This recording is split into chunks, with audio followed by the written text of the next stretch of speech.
Sous son masque, Mark Rutte cache un sourire. Le voici aujourd'hui au centre du jeu européen.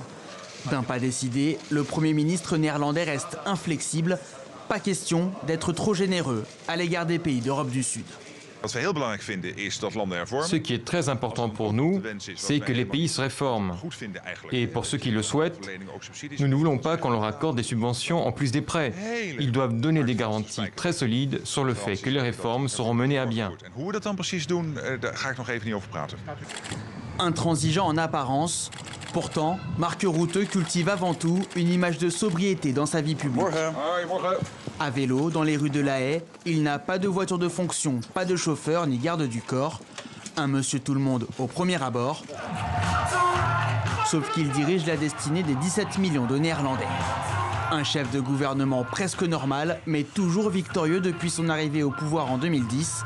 Son parti est arrivé en tête des 3 dernières élections législatives, contenant la poussée du camp populiste. Garder ce pays sûr, stable et prospère. Ce message a bien été entendu par les Néerlandais et le peuple nous a récompensés.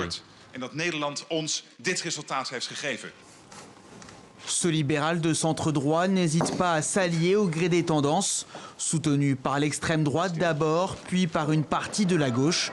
Ses détracteurs l'accusent de manquer de conviction, lui érige en art cette souplesse.